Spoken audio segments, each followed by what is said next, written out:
White House today as the bidding war for Warner Brothers Discovery.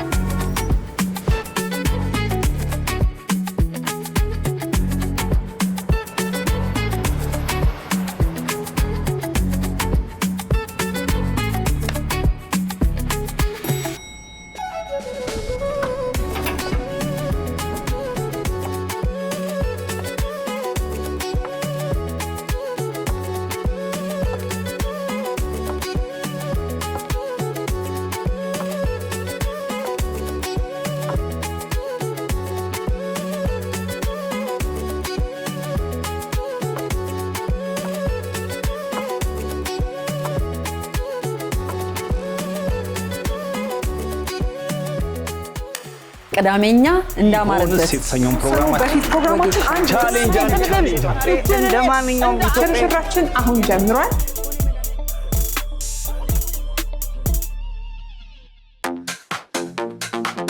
ቆራሌ ወይ ጋሼ አሬው ከመርካቶ ወጣው ነው ወደ ስቱዲዮ እየገባው ነው። አሬ ያበደ ነው ዛሬ የሚሸቅለው እንዳታስብ። ቆራሌ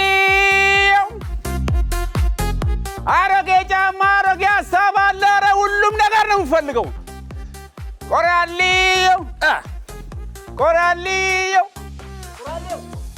ወየ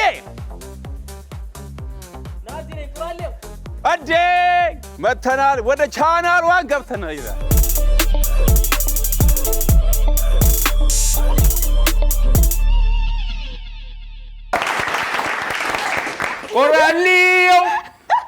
ቆራሌኛ ካልጠራ ነው አይገባም። ለምዷል። አዎ ማለት አለብን። ቆራሌው ማለት አለብን። አዎ ቆራሌው መተናል ቆራሌው የዛሬው ሙቭ ቆርቆሬ ያለ አረ ቀዝቅዟል። ምንድነው ቆራሌው? ከዚህ ጋር እናስቀምጣለን። ቆራሌው በየሳምንቱ የምታሳየው ሙቭ ግን ጆይ መጠናት አለበት። ማን እንዳስተማረኝ ቆይ እኔ ነኝ የማውቀው። የዳንስ ስታይሏ በደንብ አሪፍ ከሆነች እና ኢነርጂ ካለው አለ ገንዘብ ማለት ይገዛል። ተሸክሏል። ዛሬ ተገዝቷል። ወዙ ነው ያስታውቃል ገንዘብ እንደያዘ። ዛሬ ተሸክሏል። በጣም ምንድነው እሱ ነው? እሱ ሚስጥር ነው። ግን እናንተ እንደዚህ በደንብ እንድደንስ ከፈለጋችሁ ምን አላችሁ? ምን አለሽ? እኔ በደንብ ሁሉም ነገር ቲጂ ጋር ግን በራስ መተማመን አይደል? የትራምፕ አደራሽን ቲጂ በዶላር እሺ፣ በዶላር ነው የሚያወጣው። ችግር የለም። እሺ የትራምፕ ነው ግን ጫን ያለ ስለሆነ እስቲ ቆይ ምን አለሽ? ተራ ይደወል። በውጭ ከረንሲ የገዛ ቆራሌው የመጀመሪያው ስታንዳርዱን ከፍ አድርጎ ሃሎ ጋሼ ማጋ ነው። ቆይ ጋሼ ጫጫታ አይወዱ። ኧረ አንዴ ገባለ የትራምፕ የትም ያልተሰማ መረጃ አለ። በስንት ያዋጣል? እሺ በተገኘው ኧረ ችግር በተገኘው ችግር ነው። በተገኘው እኮ ማለት ምንድነው? ባለው አየር ማለት ቲጂ አደራሽን ዋጋ ባለው አየር ረከስ የማድረግ እኮ ስታይል መሰለኝ። ግን አደራሽን ዋጋውን ሰቀላል። ግን ለማንኛውም የትራምፕን አነሳን እንጂ ሌሎችም አሉ፣ አገርኛ ነገሮችም አሉ። ስለ ቡና በደንብ እናወራለን። ዋው ምን ሆነ ቡና አትሉም እንዴ? ምን ሆነ ቡና እኮ የቡጠማ ባለኝ። እኔ ደግሞ ሻጠማ ነኝ ባይዚ። በጣም ብዙ ማህበራት ተቋቁመዋል አይደል? አዎ። እሺ ለዛሬ ቡና ምን ቢሆን ደስ ይላችኋል? ምን አይነት ጉዳይ ይመስላችኋል? ቢረክስልን ቡና ወዳጆች አይደል? እንስማማለን። መለከትም እኛን ዓለም አቀፍ ገበያውን የምናይበት መረጃ ነው የሚሆነው። ግን ዓለም አቀፍ መረጃውን አይተው በጣም ብዙ ኢትዮጵያውያን ምን እያሉ ተመልክቻለሁ። እሳይ እንኳን ረከሰ ዓለም ላይ የሚል በጣም አስደንጋጭ መልስ ነው። በነገራችን ላይ ይሄ እሳይ ያልን ሁሉ እንደ ሀገር ስናስበው ግን እሳይ የማንልባቸው ነገሮች ምንድናቸው የሚለውን እናነሳለን። ግን ቤተሰቦቻችንን ሰላም አላልናቸው። ቆራሌው እኮ ነው ታዲያ ቀልባችን ቢዝነስ ጀምረን እኮ የተሻሻጠን ረሳነች። ለማንኛውም ወሬ በየአይነቱ ነው ልንልህ ነው። ጥሩ ቤተሰቦቻችን በያላችሁበት ሆናችሁ ከቻናል ዋን የቴሌቪዥን ጣቢያ በእናንተ መስኮት መተናል። በአመቻችሁ አማራጭ በዩቲዩብም እንደዚሁም በቴሌቪዥን መስኮትም ልትከታተሉት የምትችሉት የምትዝናኑበት ብዙ መረጃዎችን የምታገኙበት የቀዳሜኛ ሳምንታዊ ፕሮግራማችን ተጀምሯል። ቆራሌው የመጀመሪያው ፕሮግራማችን ሆነ ደግሞ ይሄው በወሬ ጀምረናል። በትክክል ለዛውም በጣም ብዙ ዋጋ ያላቸው እኔ ጋር ያለውን ወሬ ግን እንደዚህ በቀላሉ የተገኘው ከሷ ጋር ልጨርስ ብዬ ነው። መጀመሪያ ለምን መሰለሽ በስስ ጎኑ ልመጣ ነው። ምንድነው ጋሼ ጋር ያስደውላል? አይ ዶንት ቲንክ ሶ። በስስ ጎኑ ስለመጣው ራስ የምትወስኝ ይመስለኛል። ስለ ሆሊውድ ነው አረጋሽ ጋር አልደውልም ጋሽ ጋር ራሴ ወሰነ በደንብ ለሱ ነው በጀቱ። አዎ ግን በጣም የሚያሳዝን ነገር ነው። ሀዘን ስለሆነ ያው ነጭ ለብሶ ሀዘን መናገር ቢከብድም ግን እስኪ ወደሱ ምን እንሄዳለን። ሀዘንም አለ፣ ሌላ ደግሞ ከሀዘን ተቃራኒ ስለ ደስታ እናወራለን። ኦኬ ሁለቱም ያው ወሬ አንዱ ጋር መውደቁ አይቀርም። ወይ ሀዘን ወይ ተስፋ ወይ ፍርሃት አይደለ ወይ የሚያስደስት ነገር ሊሆን ይችላል። ትችላለህ እንግዲህ ከምን ይጀመር? ከቡናው ቡጣሞች ጀምሩ። እሺ ከቡናችን ወሬን ጀምር። መቼም በዚህ ሰዓት እኛን እያዩ ራሱ ቤተሰቦቻችን ቡና ይዘው ነው ማስበው አይደለ? በደንብ ቤታችንን የሚያሞቅልን እንቅስቃሴያችንን በደንብ በኃይል የሚሞላልን ነገር ቢኖር ለኛ ለኢትዮጵያውያን ቡና ነው።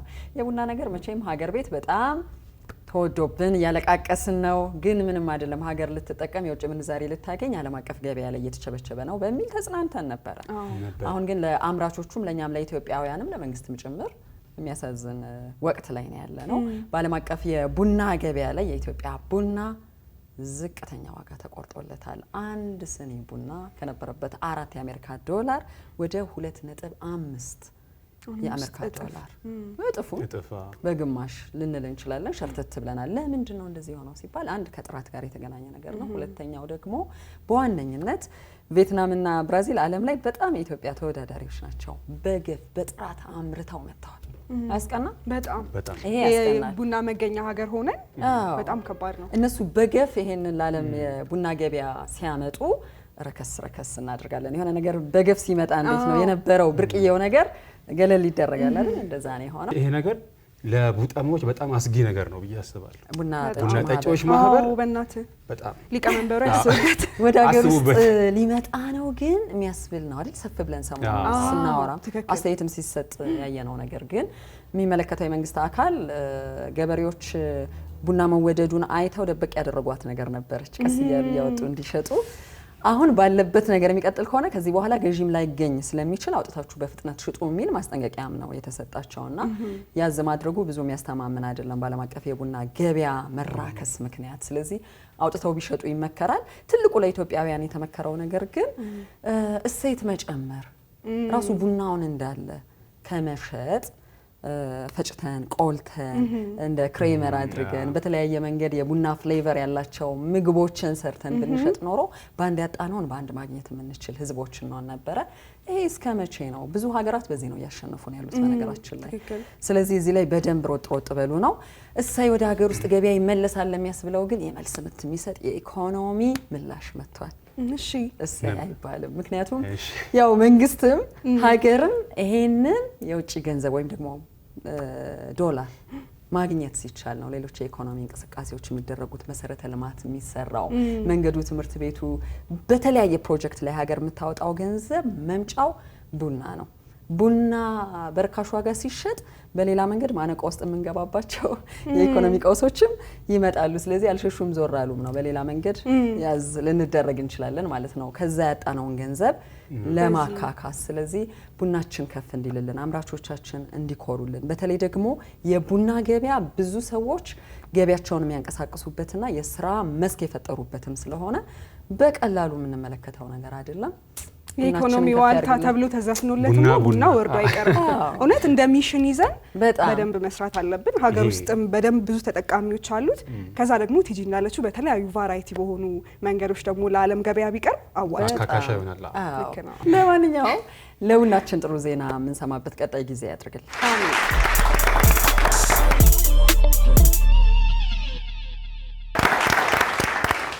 አሁን ደግሞ ራሴ የገዛሁት መረጃ አለኝ። አይ ከገዛ ውስጥ ግን ወስዶ ነው የሚመስለኝ። ለማንኛውም ችግር የለውም። ምን አለሽ ተራ አትርፎ የሚሸጠው? አዎ ከብዙ መረጃዎች ያተረፍኩት ወሳኝ የሆነ ትርፍ አለ። እሱ ነገር ቪዲዮን ተመልክተን እንምጣ። እሺ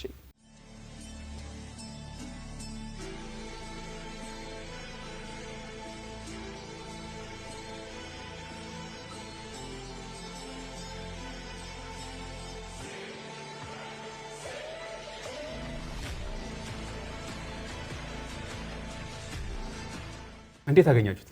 በጣም በተለይ ደግሞ ለውሻ ወዳጆች ለውሻዎች ያላቸውን ርህራሄ የሚያሳይ ነገር ነው። በጣም ነው የሚገርመው። የሆነ ማንም ሰው ንጹህ ልብ አለው ከተባለ ውሻም ባይሆን ማንኛውም ፍጥረት ህይወት ስላለው ብቻ እናዝናለን። የሆነ ነገር ላይ መውጣት አልችልም ያለበት ቦታ ላይ ሲገኝ አይደል? ውሻውም እኮ እንደዛ ነው። ሰዎቹ እጅ ለእጅ ተያይዘው እኮ ላይ ድረስ ይሄዱት ለመተጋገዝ ነው፣ ስላይድ ስለሚያደርግ ለዛ ነው። የሚገርምሽ እንደዚህ አሁን የሰውኛ ባህሪዎች አንዳንዴ ልክ አንድ ሰው የሆነ ነገር ሲያደርግ የሆነ የመውጣት ነገር ይኖረዋል። እንዳያችሁት የመጀመሪያ ውሻው ሲገባ አንድ የመጀመሪያው ሰው ወስኖ ሲገባ ከዛ ያኛውም ተከተለና ይሄ የሰውኛ እንትኑ በጣም አፋፋመው ነው የሚባለው። አጋግሎታቸው ቀላል ሆነላቸው። በሰሩት ላይ ልክ የሆነ ሐውልት ሲቆም ደግሞ በጣም ለሰውኛ የተሰጠው ክብር እና በጣም የሚገርም ነገር እሱ ነገር ቫይራል ሆኖ እኮ ነው ዓለም ላይ በጣም ብዙ ሰዎች ተጋሩበት አወሩበት እና ራሱን ጠብቆ የቅርጽ ባለሙያው ማምጣቱን የገረመኝ እዛው ቦታ ላይ በጣም የሚገርም ነውና ለታሪክ የሚቀመጥ መልካምነት ነው። ብዙ ነገር ተምረናል ከዚህ ሐውልት። ያተረፍኩት ትርፍ እንግዲህ ይሄ ነው ከቆራሌው ተናል።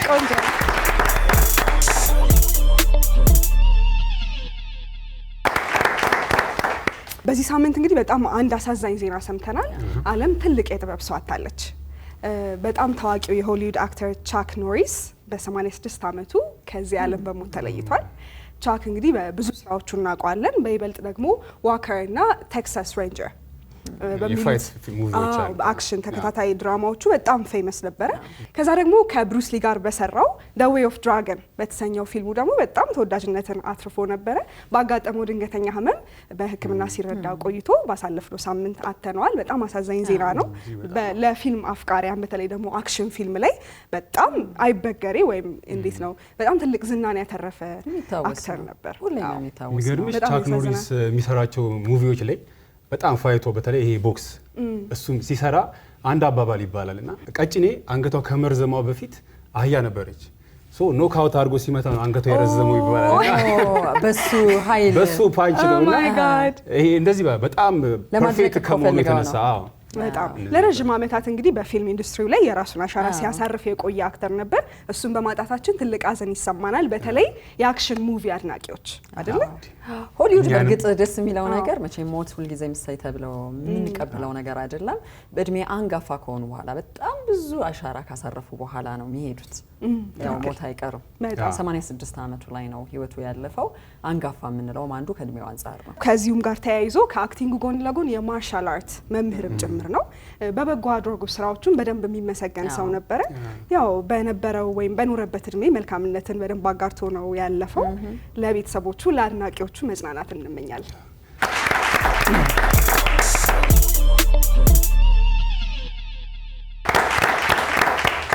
እኔ ደግሞ አሁን ማጋራችሁ መረጃ በጣም አነጋጋሪ የሆነ መረጃ ነው። ምን መሰላችሁ?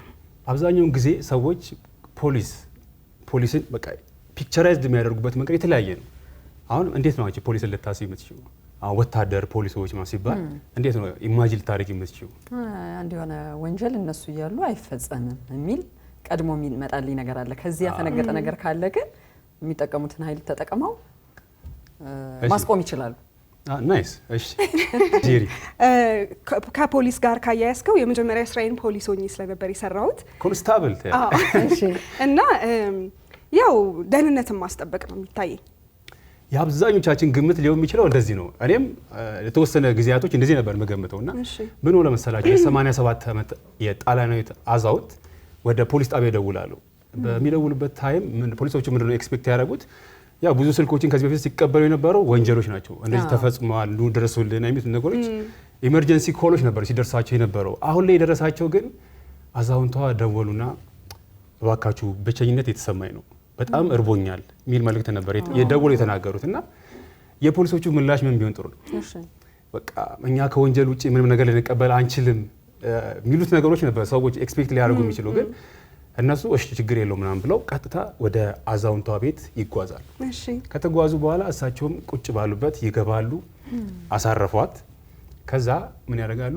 መሳሪያቸውን ያስቀምጡና ማማሳቸውን ይዛሉ። አንደኛው የፖሊስ ሌላኛው መሳሪያውን ያስቀምጥና ማንኪያውን ይዛል። እንዲህ ያደረጉ ወደ ኪችን ይገባሉ ማለት ነው። እሺ ያበስሉላቸውና ያው በሰዓቱ አዛውንቷ ያማራቸው ፓስታ መመገብ ነበር። ገቡና ኪችን ውስጥ ቆንጆ ፓስታ አበሰሉላት ማለት ነው። ሰብሰብ ብለው ፓስታውን በሉ እየተጨዋወቱ በጣም ተሰምቷቸው ነበር ደግሞ የሚገርማችሁ በቃ ፖሊሶች ይሄን ያህል በዚህኛው ሳይድም ይሄ ሰውኛ ባህሪም እንዳላቸው ማሳያ ነው ብዬ አስባለሁ እና በጣም ትልቅ ነገር ነው። ይሄ ከብቸኝነት ስሜት አወጧቸው። የሚገርማችሁ ከዚህ በፊትም እንደዚህ አይነት ድርጊቶች ተደርገዋል። አንድ ሕፃን ልጅ ነው ደወለና ዛሬ እኮ ልደቴ ነው 911 ላይ ማለት ነው ደውሎ ዛሬ ልደቴ ነውና ማንንም የለኝም ሃፒ በርዝዴይ በሉኛን ሲል እዛው ሃፒ በርዝዴይ አላለችም። ቀጥታ ቤቱ ድረስ ሄደው በቃ እንደዚህ ኬክ ምናምን እንደዚህ ካምፋየሮችን ይዘው ሄደው ሰርፕራይዝ አድርጉና የሚገርማችሁ ፖሊሶችም ይሄኛው ሳይድ አላቸው፣ የሰውኛ ባህሪ አላቸው። ሶሻል ወርክ ላይ በደንብ ይሰራሉ ማለት ነው። በጣም ደስ የሚል አንዱም ተጠባቂ ደግሞ ስራቸው ይሄ ነው ማለት ያለበት ነገራችን ደህንነትን ከማስጠበቅ ነው። ያስገርም በጣም ያስገርማል። እኛም ሀገር ክብር ለፖሊሶቻችን። በነገራችሁ ለኛም ሀገር በድብቅ በተቀረጹ ካሜራዎች ሁሉ ለሰዎች ምግብ ሲያበሉ ነው የተመለከትኳቸው። ቫይራል ሆነው የነበሩ አንድ ወቅት ላይ አቅመ ደካሞችም መንገድ ሲያሻግሩ የነበሩ አስቤዛ ሲገዙ የነበሩ በደንብ ለነኛ አይነት ባለሙያዎች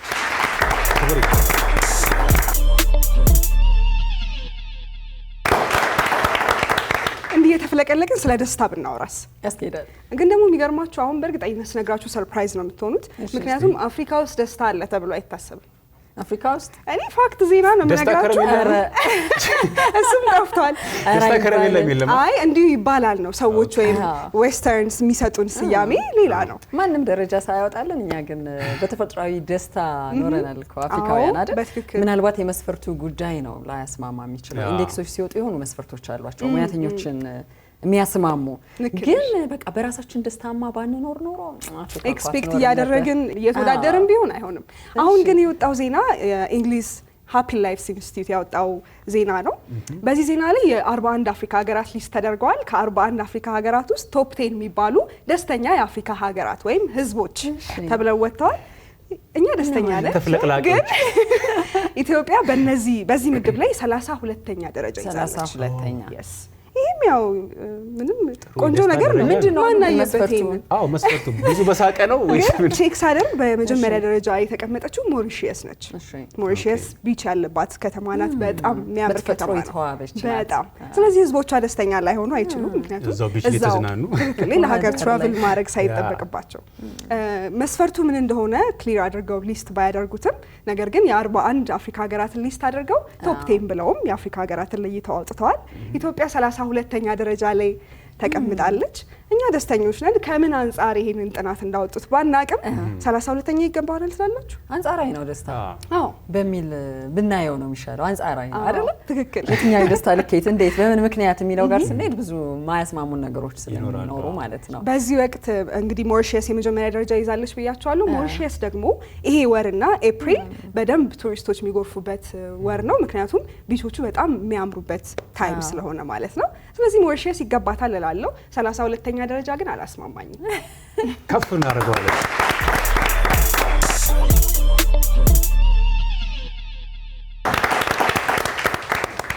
ቆራሌውን ነው በቀዳሚኛ ፕሮግራማችን ላይ እየተከታተላችሁ የምትገኙት። ወደ መጨረሻው ወሬያችን ብናመራስ ደስ ይላል አይደል? ስለ ትራምፕ ቅድም መግቢያችሁ ላይ አግባብተን ነበረ። ጋሽ ትራምፕ ምን ሆኑ በምን መነጋገሪያ ሆኑ ይላል። ቲጂ ነው መጠየቅ ያለብን ነገር ላይ ደግሞ ዛሬ ምን ሆኑ አንቱ ነው የምትላቸው? እሺ አዎ እንዴ ቆራሌው ገባ ነው ምን ተፈጠረ ምናምን እናከብራለን። አክብረን ነው ራሱ እኮ አይደል? አሽሙርም ቢኖር የምንናገረው እንደዛ ነው። ዓለማችን ላይ ካሉ የህትመት ውጤቶች ውስጥ ዘ ኢኮኖሚስት ያው ለብዙ ኢኮኖሚያዊ ጥያቄዎች መልስ የሚሰጥ ትንታኔ የሚያስቀምጥ መጽሔት እንደሆነ ይታወቃልና በዚህ መጽሔት የሽፋን ምስል ላይ እሳቸው ወጥተዋል። አስቂ ነው። ስክሪናችን ላይ እንደምትመለከቱት የአንድ የአሜሪካ ወታደር ኮፍያ ጭነዋል። ፊታቸውን አዙረዋል። መልካቸው ተሸፍኗል ወይም አይናቸው ማየት አይችልም። አናያቸውም። እሳቸው መሆናቸውን ሱፋቸው ነው የምናውቀውና እዛ ጭንብል ላይ ደግሞ ወይም ኮፍያ ላይ ትላልቅ ጥይቶች ተደርድረዋል። እሺ ምን ሊናገር ፈልጓል ወይም ደግሞ ርዕስ ሰጥቶታል። ኦፕሬሽን ብላይንድ ፊውሪ የሚል ርዕስ ተሰጥቶታል። በጣም በቁጣ አይነ ስውር የሆነ ምልከታ ያላቸው መሪ ናቸው የሚል ርዕስ ሰጠውና በጣም ብዙዎች ናቸው የተነጋገሩት። ስለምንድን ነው የተነጋገሩት? ብዙ ኢኮኖሚስቶች በተለይ ትራምፕን የሚደግፉ የምጣኔ ሀብት ባለሙያዎች ብዙ ነገራቸው ጥሩ ነው እያሉ የሚደግፉ ሆነው ስርስራቸው አሉ። ከዚህ ያፈነገጡ ሙያተኞች ናቸው ትንታኔውን የሰጡት። ጭፍን ነው ብዙ ነገራቸው። ጭፍን ብቻ ሳይሆን ቁጣ ያለበት አስተዳደር ነው ዓለም ላይም አሜሪካ ላይም ያደረጉ ያሉት። ይሄ ደግሞ ጦሱ ለተቀረው ዓለም ነው በሚል ማብራሪያ ሰጥቶበት እናንተ ትራምፕን እየደገፋችሁ ትራምፕ ልክ ነው ብላችሁ የምትሉ ሙያተኞች ትክክል አይደላችሁም። ዓለም እየተጋፈጠች ላለቻቸው በጣም ብዙ ቀውሶች እናንተም ዋጋውን ትከፍላላችሁ፣ ተጠያቂም ጭምር ናችሁ በሚል በዚህ መንገድ ተሳልቀውባቸዋል። ትራምፕን ደግሞ ለወትሮ ቅሬታ የሚያቀርቡባቸው ብዙ የምጣኔ ሀብት ሙያተኞች ዘ ኢኮኖሚስት ዋው ብለዋል። አዎ ከቨሩ ብቻውን ብዙ ነገር ይናገራል። ማብራራት አያስፈልግም። ጽሁፉን ሳናነባው ከቨሩን አይቶ እንዲህ ያለን ነው ዘ ኢኮኖሚስት በሚል ተደንቋል። ዘ ኢኮኖሚስት የመጋቢት ወር ትንታኔው በመጽሔቱ ከቨር ላይ እንደምንመለከተው ትራምፕን በእጅጉ በብዙ ነገር የተቸው ሆኖ አነጋጋሪ ሆኗል። እኔ ግን ትራምፕ ኮሜዲያን ሆኖ ቢቀር ይሻለው ነበር እያልኩ ነው። አይስዌር በብዙ ነገሮች ትችቱ ቀውስ ይዞ እየመጣበት ነው። ለማንኛውም እናንተ ሳይታችሁት ከሆነ ምን ትላላችሁ? ምን እያላችሁ ነው? ዘ ኢኮኖሚስት ልክ ነው ወይስ ትቃወማላችሁ? ቲጂ ሳንቺ ቢነሽ